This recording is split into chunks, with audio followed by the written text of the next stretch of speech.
9 months ago, Ghana was agog with high expectations for a reset. Operation Recover All Loot was going to change everything. The promise: retrieve $21 billion stolen by public officials and businesses. $21 million. Money that could transform the country, build hospitals, fix roads, pay teachers properly, boost industries. The whole nation was watching with excitement. Fast forward to today. How much has been recovered? How many corrupt officials have been prosecuted and convicted? And people are asking questions. According to former Auditor-General Domelevo, who was actually on the oral team, the answer is devastating. Essentially zero. No convictions, minimal recovery. And it gets worse. He is now publicly indicting the Attorney General's office for moving too slow, while the NDC's own General Secretary has exposed party insiders secretly cutting deals with the very people who should be in court. So what exactly went wrong with Ghana's anti-corruption dream? Greetings and welcome. I'm Dr. Christy Agawu, and today we are unpacking what was supposed to be Ghana's biggest anti-corruption breakthrough in decades. If you're new here, don't forget to like, to subscribe, and hit the notification bell so you never miss a breakdown like this. If you find this episode insightful, do share it. It helps people join the conversation. So let's break it down. First, let's remember what oral was meant to do. President Mahama launched Operation Recover All Loot in December 2024 as a citizen-driven anti-corruption initiative. The team, led by Foreign Affairs Minister Samuel Okudzeto-Ablakwa, had a simple mandate: collect public reports of stolen state funds, verify them, and hand credible cases to the Attorney General's office for prosecution. No cost to the state, a straightforward mission. By February this year, the team had already unearthed 36 serious corruption cases, and by June, still this year, the Attorney General's office had reportedly prepared 33 of those cases for prosecution. 33 cases against former government appointees ready to go. But here's the problem. 9 months later, not a single former official has been taken to court. Mr. Daniel Domelevo, who is a member of the oral team himself, sat down on the KSM show early October and made it crystal clear he is frustrated, and frankly, his frustration is justified.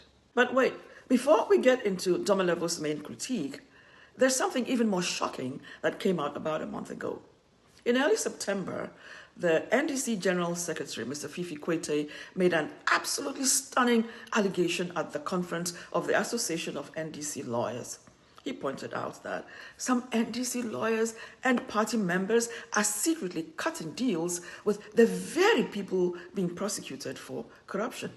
Yes, you heard that right. Members of the ruling party, people who should want oral to succeed, are allegedly negotiating behind the scenes to protect corrupt suspects. Mr. Kwete didn't name names, but he was crystal clear about it. That many among us, in spite of the further pleas and the pressure coming from the public that the things have to be done properly, punishment must be exacted, and things have to be done, some among us are busy trying to cut deals with people who are supposed to be prosecuted. He even hinted that his party has a list of names, saying a time will come when we may have to reveal them. So, people, I ask you, should Fifi Kwete have called them out, named them right there, and then tell me what you think in the comments. But this is internal sabotage. This is the ruling party itself undermining its own anti-corruption drive, hurting both the integrity of the party and government. And it adds a whole new layer to Domelevo's criticism of why cases aren't moving. Let's hear his exact words, because they're pretty damning. He said, "I'm not satisfied at all. This is because I can't even see the tunnel, let alone talk about the light at the end of the tunnel." Let's think about that for a second, people. A former Auditor-General, someone who's used to scrutinizing government performance, who was on the oral team, is saying he can't even see a glimmer of hope, not even a tunnel. That is serious. That is not a mild criticism. That's someone who should know, saying that the whole thing looks impossible from where he's sitting. And he goes deeper. He points out that the people accused of corruption and their lawyers are literally hoping for a change in government, because if there is a new administration, they know what happens. Noli prosequi, game over. That's a legal term meaning the withdrawal of charges, which means the money stays stolen, which means justice never happens, which means the $21 billion has gone poof, funds which could have built the country up. When the past government hit upon bad times, they went begging for a measly $3 billion. Compare $3 billion to $21 billion. And Domelevo's message is that the current approach by the Attorney General's office is fundamentally broken. It will not work. He said the pace the Attorney General is using is way too slow. But I'm not feeling the speed. Not that you are not doing anything. But yes, I don't you are feel doing it. something. The speed. If there's urgency, what do? We don't walk, we run. So we want to see that running. By now, this has been done, this has been done, that has been done. I'm not saying compromise the process so that you lose in court. But the speed at which you are moving, we can increase it so that we will give confidence to people. So the corruption is not something I would say is limited to only politicians. Public servants are also part of it, unfortunately. The procedure that the Attorney General is using is going to be very difficult. 9 months is not a small amount of time. He says, before we know it, we will have finished the term of President Mahama. Now, people, let's let that sink in. He's basically saying that at this pace, the president's entire term could end and we still wouldn't have prosecuted anyone.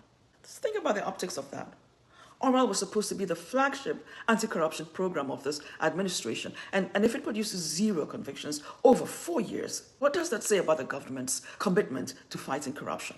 In fact, journalist Innocent Che put it bluntly. President Mahama was elected on the strength of the oral promise. If he doesn't prosecute, if he doesn't jail corrupt officials and retrieve Ghana's money, Ghanaians will not be happy with him. This isn't about the policy. It's about the political mandate that brought him to power. So we ask ourselves, why is this happening? There are actually 2 problems here.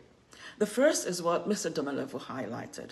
The procedures being used by the Attorney General's office are broken. They're too slow. They're too cumbersome. They're designed for a different era, not for urgency. But the second problem, revealed by Fifi Kwete, is potentially even more damaging: internal sabotage. If party lawyers and members are cutting deals with suspects, that's people actively working to stop prosecutions from happening. That's not just bureaucratic slowness, that's deliberate obstruction. Mr. President, respectfully, that's what makes the situation worse.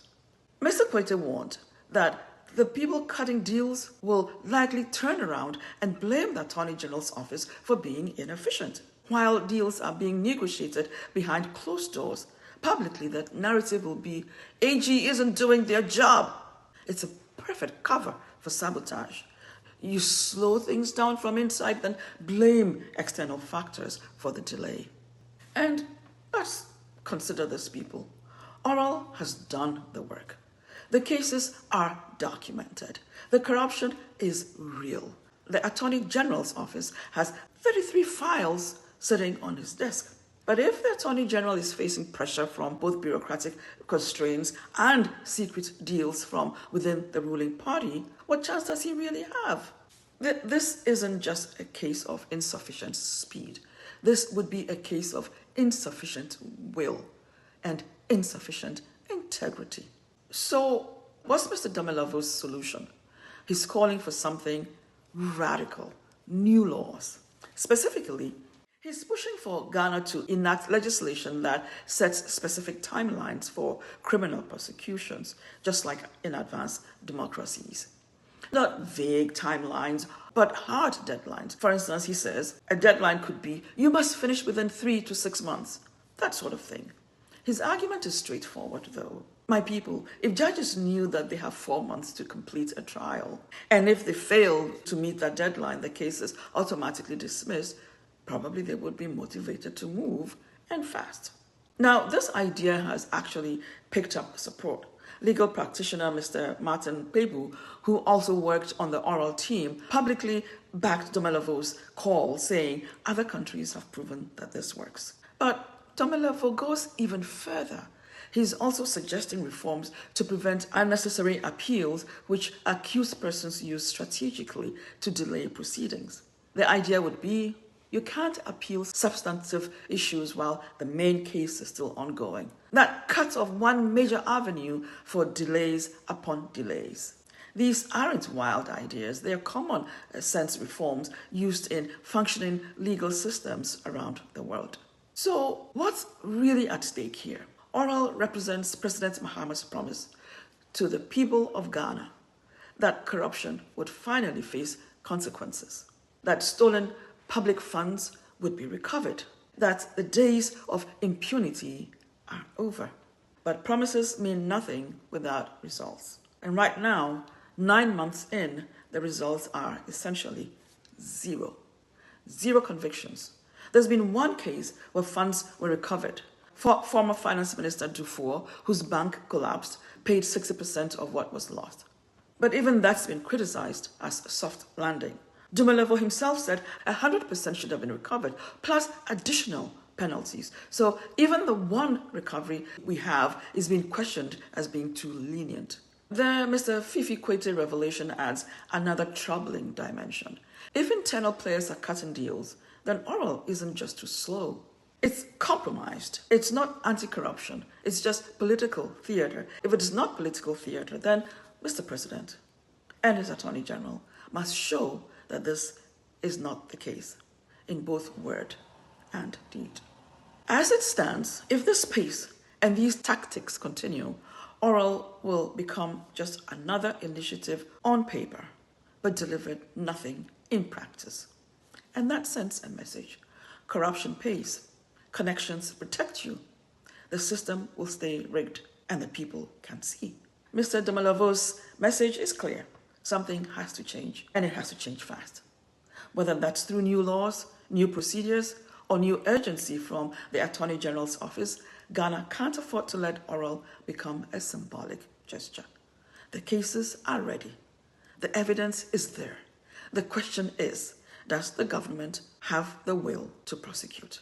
So my people, that's what we're waiting to see. Let's hear your comments. Subscribe if you haven't already, and hit the notification bell to get the alert on the next episode. Keep sharing and commenting till the next time.